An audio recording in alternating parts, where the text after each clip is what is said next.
various US produced military equipment that is sent overseas and has been sent overseas for a while, let's just say, it ends up in the wrong hands, and then it shows up, on the Mexico border, and we see, cartels using all sorts of things that were shipped actually to different countries. So I think that's where accountability would be nice. I think that is a fair ask.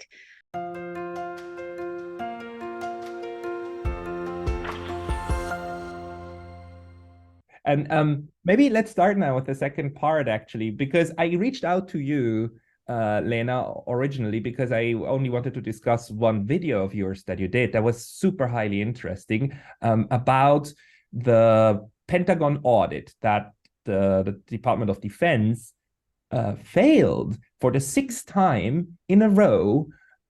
Just last month, I think on the 15th of November that came out. We are taping here on the 7th of December. And this is the Pentagon or the Department of Defense has only been audited since 2018. Like, that was the first time an audit happened. And ever since then, it has failed every single time.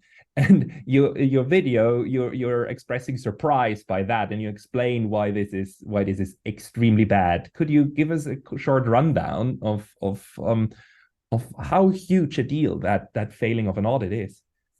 All right, so I came across the latest 2023 Department of Defense Audit Report not too long ago, and as I was starting to review it, as an auditor, I realized that things were not exactly adding up.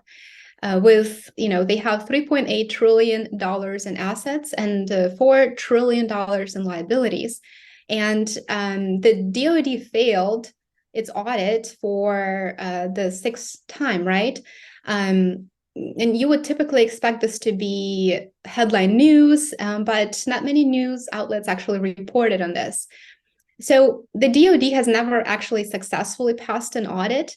The very first audit became federally required in 2018, and the DoD has been trying to pass an annual audit ever since. So it's been 6 years since the requirement took effect, and there's still issues. And so those are the things that stood out to me as I was reviewing the audit report. Now, the Defense Department does say that they have 1,600 auditors working on the audit during a year, and the total cost of the entire audit was $187 million, which was actually lower than the previous year. So in the prior year, in 2022, the DoD paid, I believe it was $220 million or $218 million for the audit, which didn't go very well as well. So the entire audit actually consists of 29 components. And by components, we usually mean standalone audits, right? And so out of those 29 components, 18 received disclaimer opinion, and I will explain what that means in just a little bit. And one component received a qualified opinion. And at that time, when the audit report was issued, there were 3 components still in progress. So they were still working on the audit. So another thing that I think your viewers would be interested to hear would be a component effectively means like a department, right, within the DoD. So there's an Army General Fund, there is a US Navy General Fund, Defense Health Program. So those are components of the audit. And when we talk about the DoD receiving 18 disclaimer opinions, what we're talking about is that the auditors were not provided with the supporting documentation that they needed to complete their audit procedures. In the private sector, that doesn't happen. This would be a huge deal in the private sector. Any publicly traded company is doing everything they can to pass an audit. And, the typical dynamic between a client and an auditor, especially for an audit this scale, would be to work very closely with your auditors to ensure that they have everything they need to complete an audit. Usually an audit begins with planning, so that's where the client is involved, and any sort of documentation, processes, the areas with the highest risk areas would be discussed. So nothing is truly a surprise, or there are no surprises, right? There are no surprise requests. So to see that out of 29 components or parts of this consolidated audit, 18 received disclaimer of opinion due to the fact that auditors were not provided supporting documentation to perform their audit procedures is quite shocking.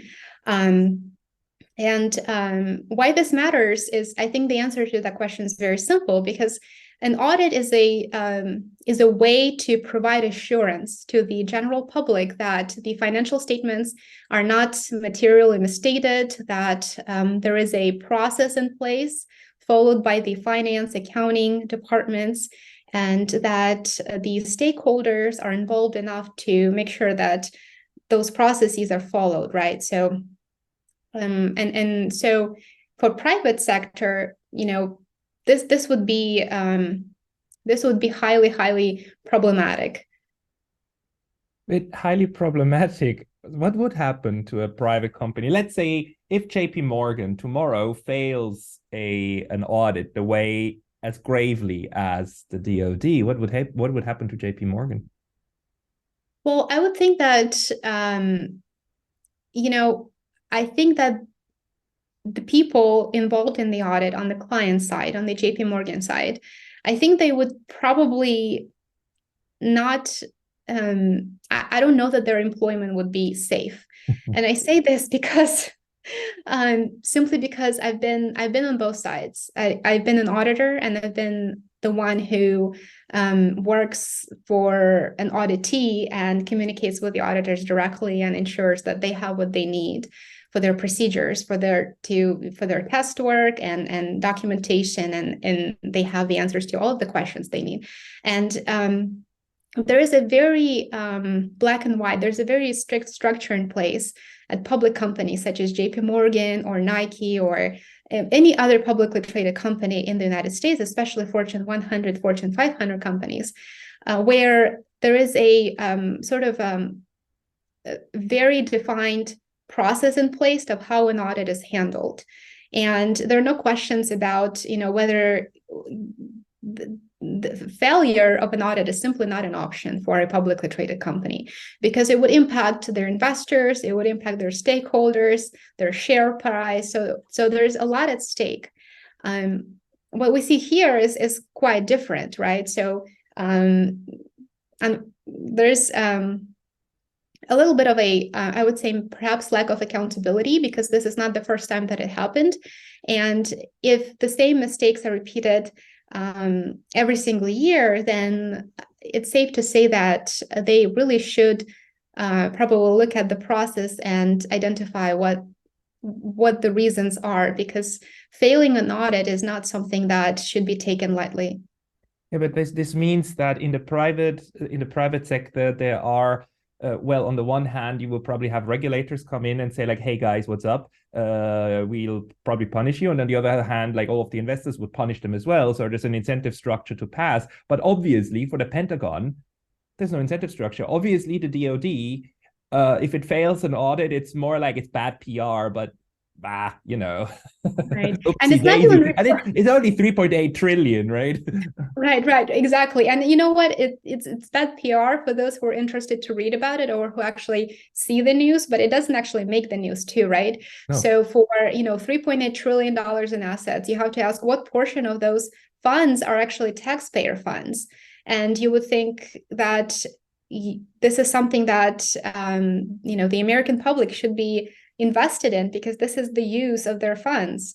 This is where their taxes go. And I mean, those are the aircraft carriers and those little the planes and the drones and the bullets and the guns and the general salaries. I mean, this is the entire system of warfare of the United States, right?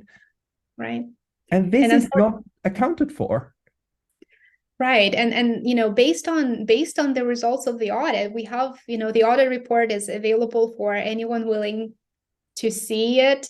It's online. You can, it's on the DoD website. And looking at the results of this audit, you can probably assume that there's a lack of accountability, right? And then you have to ask yourself, is it negligence or is it something else? Is it just is it incompetence? Why are we failing that audit? And what surprised me the most is the fact that instead of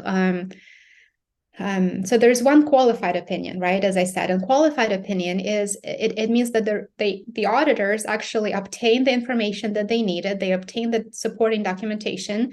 They performed their test work. It's called test work.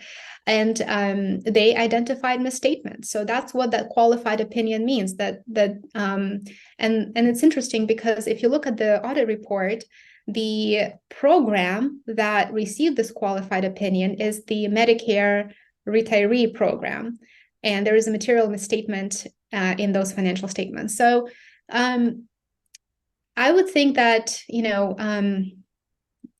there's definitely an issue, right? If an audit cannot be passed for the 6th consecutive year, it should be looked into. And another kind of question that I would have as an ex-auditor is peer review. Has this been peer reviewed?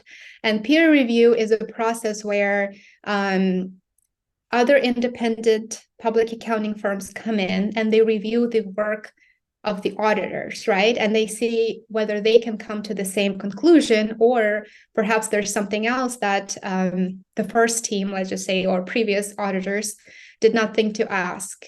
And so I would think that, I would love to see the results of a peer review of these 18 failed component auditors where no supporting documentation was provided to the audit team. That would be very interesting. I just wonder what this tells us about the state of how the United States goes about, basically doing war, because the thing is called the Department of Defense, but we all know it should be renamed probably to Department of Offense, because usually the United States doesn't often fight wars inside its borders. You have to go way back for that to have happened. It fights it outside of it, right? So yep. The money, I mean, there's funds allocated, and the funds are allocated, of course, by Congress, right, through the budget. And then it's given to people in charge, and then they can just throw it at whatever they want. And obviously there is no process to then deconstruct what happened with all of these funds. And I must infer from a 6 failed audit that this is part of the system. This is intentional, not maybe not even just a bug, but it's a feature. I think you could certainly assume that. And what I would like to say is when you start an audit, you assess various risk areas, right? And so if you audit a private company, for example, let's just take JP Morgan Chase once again, the biggest risk area for a company like JP Morgan Chase would be their revenue. So revenue is where auditors would focus. In this particular case, the DoD doesn't make money as such, right? So revenue is not really an issue. Expenses are the risk area, right? So this is where we really need to focus on expenses and how these funds are being spent, where the assets are and how they're being purchased and disposed of. And so my assumption is that's what the audits primarily focus on, as well as compliance. So compliance with all applicable rules and regulations. It's not clear what portion of the audit actually, failed, whether it was compliance or whether it was the expenditures and they just couldn't track where the money went, which is, as we know, is likely an issue.